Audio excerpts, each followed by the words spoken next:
Hey guys, welcome back to the channel. In today's review of The Boy and the Heron, we delve into the intricacies of Hayao Miyazaki's Japanese 2023 animated fantasy film. The movie, produced by Studio Ghibli, takes its inspiration from a 1937 novel of the same name, but weaves its own original narrative. It introduces us to a young boy Mahito and his fantastical world with a talking gray heron. So Miyazaki notably announced his retirement in 2013, but while working on the short film Boro the Caterpillar, he decided to reverse that decision. And then 2016, storyboards were started for this movie, The Boy and the Heron, followed by official production in 2017. And then after numerous delays, particularly with the pandemic, the film was finally completed in 2022. So the film unfolds against the backdrop of the Pacific War, following Mahito's discovery of an abandoned tower after the death of his mother in a hospital fire. Miyazaki's storytelling intricately blends fantasy with the harsh realities of wartime Japan, creating a unique and emotionally charged narrative.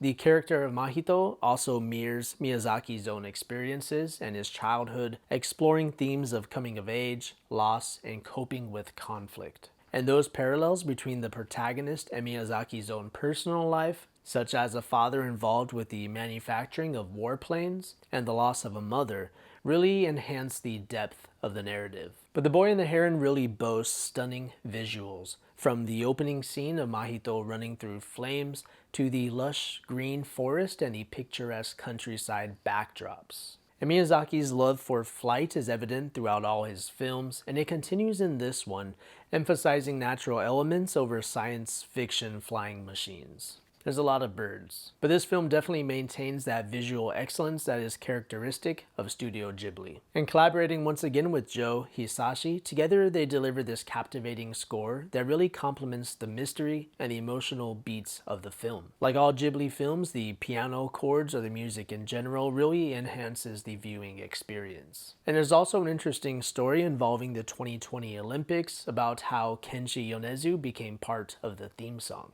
And like most Ghibli movies, I think it's a quiet film, yet it remains so immersive because of the incredible sound design. So this film really explores some complex themes, making it challenging for viewers to fully grasp on the first watch, myself included. I feel like there's just so much to take away from this movie, so much meaning, that a rewatch is a must. But Miyazaki intended to create a protagonist that's struggling with insecurities and inner conflict, and that really adds some depth to the storyline. And it should also be noted that this movie isn't really made for kids. It's obviously deep and darker than a lot of his previous films, and there's definitely some frightening imagery. And it's also quite fantastical in nature, with maybe just one cute type of character. And there's that man emerging out of the heron's beak, giant man-eating parakeets running around with knives, and it deals with alternate worlds to give you an idea of the fantasy elements. And for all of these reasons, I feel this movie is not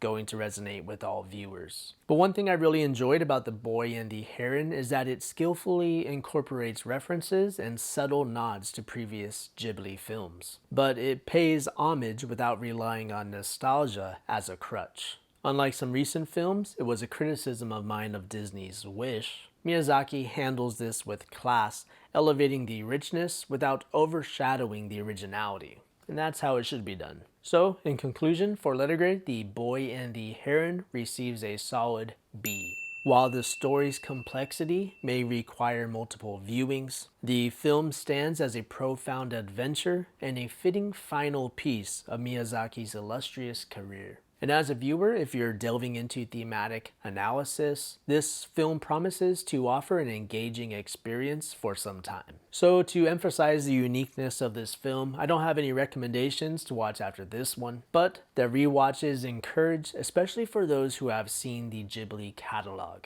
It'll definitely enhance your appreciation of those subtle nuances and references. Alright guys, just a brief review. Thanks for watching and see you on the next one.